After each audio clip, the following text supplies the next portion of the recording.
Bueno, tenemos un rompecabezas. Estamos celebrando en este santuario de la Mater, Der Admirabilis de Schoenstatt, donde también en este año jubilar podemos ganar la indulgencia, como nos recuerda el texto del Evangelio que comenzamos a leer hoy, y Dios mediante nos va a acompañar hasta el Adviento. Comenzamos después de haber leído uno de los sinópticos, Mateo, seguimos con el Evangelio de Lucas, que Dios mediante nos va a acompañar hasta el Adviento. Empezamos del capítulo 4, porque los 3 primeros capítulos los vamos a leer entre Adviento y la Navidad. Y en este texto vemos precisamente el contexto del jubileo, el jubileo que nos abre a la esperanza.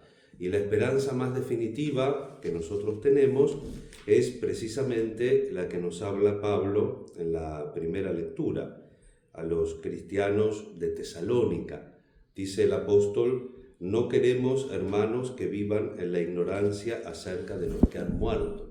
El cristiano tiene la misma experiencia de la muerte que todos, ¿no? La sensación de la caducidad. Y por otro lado, hay que compaginar ese deseo que existe cuando el espíritu está bien, cuando la psicología está bien, porque sabemos que después del pecado original hay heridas en la naturaleza, pero la gente, a pesar de los pesares, quiere vivir, tiene un deseo de la vida, tiene un deseo innato de la vida. De hecho, Santo Tomás de Aquino decía que una de las indicaciones, una de las, entre comillas, pruebas de la pervivencia del alma es precisamente ese deseo, que no puede haber un deseo que no tenga alguna consecución posible. Es decir, si Dios posibilita en la creación el deseo del ser humano de perdurar en la vivencia, sería una cosa contradictoria y hasta irracional el hecho de que esto no fuera posible de alguna manera. Evidentemente que después del pecado original estamos condenados a la muerte, pero con la resurrección de Cristo, y es precisamente el núcleo de lo que estamos celebrando en el jubileo. A través del arrepentimiento y de la confesión, nosotros recibimos el perdón de nuestras culpas, pero como las acciones no son inocuas, todas las acciones tienen consecuencia. Junto con la culpa tenemos pena. La pena principal, si cometemos un pecado mortal, es el infierno, y todo eso es perdonado con la confesión o con un arrepentimiento sincero. Cuando uno tiene un arrepentimiento que el catecismo llama de contrición, perdona también los pecados mortales, pero uno está obligado, sobre todo si va a participar de la comunión, a pasar por la confesión. Pero un auténtico acto de contrición perdona también los pecados mortales, ¿no?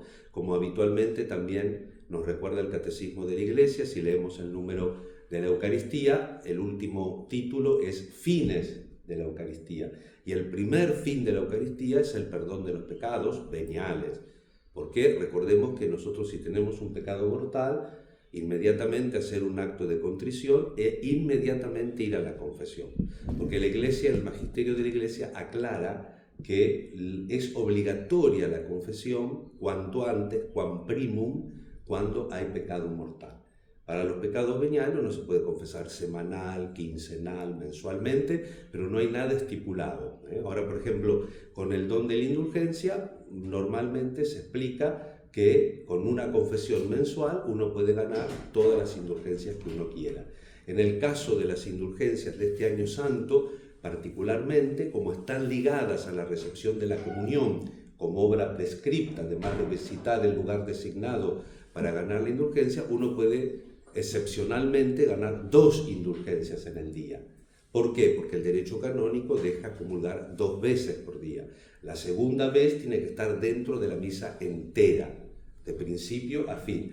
La primera vez uno puede comulgar llegando tarde o puede comulgar en una celebración de la palabra con comunión, pero si uno va a comulgar 2 veces en el mismo día, el derecho canónico pone una cláusula que tiene que estar dentro de la misa entera, desde el principio al fin. Entonces, en este año santo, como está ligada la obra prescripta del jubileo, la comunión sacramental, tenemos la posibilidad de ganar 2 indulgencias por día si comulgamos 2 veces con las aclaraciones propias del derecho canónico. Y entonces, digo, providencialmente, ¿no? Estamos en este cenáculo con la Madre de Dios, rezando siempre en el Espíritu Santo, que como dice el apóstol, clama en nosotros Abba en este año santo, queriendo también personalmente ganar las indulgencias plenarias y también pidiendo al Señor la gracia de entender este año santo como año de la esperanza, en la perspectiva, en el horizonte de esta esperanza definitiva que es que no somos un animalito, un tubo biológico. Nacemos, crecemos, se reproduce el que se reproduce, morimos y después no quedó nada, ya no somos nada. Es cierto que desde el punto de vista existencial, qué sé yo, alguien que murió hace 5.000 años en un desierto, ¿quién se acuerda qué nombre tiene? Dios se acuerda. En el Espíritu de Dios somos vida. No queremos, dice Pablo, que vivan en la ignorancia como nosotros. Nosotros tenemos la gran esperanza. Cristo, el primero que resucita, y todos nosotros con Él. En otro lugar, San Pablo explica ante los griegos que tenían para no ser muy larga la homilía, los griegos tenían un problema con el concepto de anástasis, de resurrección. Entonces, explicando la resurrección, él no le importa hacer hincapié en la resurrección de los muertos. La resurrección de los muertos, de todos nosotros, es consecuencia de que Cristo nos resucitó. ¿Sí? Lo principal no es que vamos a resucitar nosotros, lo principal es que el punto de partida es la resurrección de Cristo. Por eso concluye, si Cristo no resucitó, vana es nuestra fe, vacía es nuestra esperanza. Y nosotros tenemos la esperanza cierta en el año de la esperanza de que Cristo, pan de vida, precisamente nos da ese alimento que nos nutre hasta la vida eterna. Y en este tiempo de jubileo, Jesús va a su sinagoga, nadie es profeta en su tierra. Este capítulo 4 de Marcos nos dice mucho cuando dice, este no es hijo de José, el carpintero.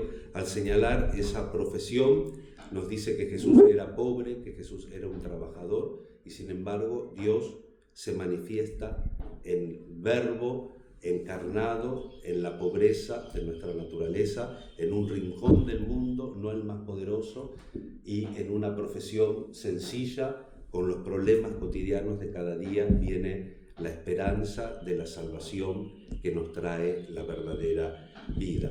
Y Jesús anuncia la palabra, el Espíritu del Señor está sobre mí, me consagró por la unción, me envió a llevar la buena noticia, anunciar la liberación a los cautivos, la vista a los ciegos, dar la libertad a los oprimidos. Esto todo tiene sentido si hay una vida eterna, si no, ¿para qué? ¿Para qué esto si no hay una vida eterna? La esperanza definitiva, y a proclamar el año de gracia del Señor. Esto le falta, porque acá está citando al profeta Isaías, pero le falta la última frase. Dice Isaías, proclamar un año de gracia del Señor, el día de la venganza de nuestro Dios. Y esto para el judío era muy importante, porque el judío todavía hoy está esperando la venganza de nuestro Dios, porque tiene que poner al pueblo de Israel por encima de todos los otros pueblos. Esa era la esperanza mesiánica que se tenía en la época de Jesús. Entonces, esto sumado a lo otro, que dicen que Dios ayudó a los pueblos paganos, como la viuda de Sarepta o como Naamán el sirio, estas dos cosas posibilitaron que de la admiración pasaran a querer matarlo, apedrearlo a Cristo. Nosotros a veces no pasamos tan abruptamente, pero cómo nos distanciamos cuando no nos gusta algo que nos dice o que nos pasa. Y también con Dios, aunque lo disfrazamos, lo damos vuelta, pero no estamos muy convencidos de lo que decimos cada día, fiat voluntas tua, hágase tu voluntad. Pidamos al Señor esa gracia en este jubileo, a adherirnos a la voluntad de Dios con María, nuestra Madre, pidiendo el don del Espíritu Santo que nos haga clamar Abba, Padre, que nos haga también entender la importancia de estar unidos siempre a la voluntad de Dios. También con ese sentido de esperanza que yo cuando era chico veía, en donde ahora está la iglesia, había un cartel con esta expresión del padre José Kenteler, ¿no? Nuestra preocupación debería ser estar infinitamente despreocupados porque estamos en los brazos de un Padre.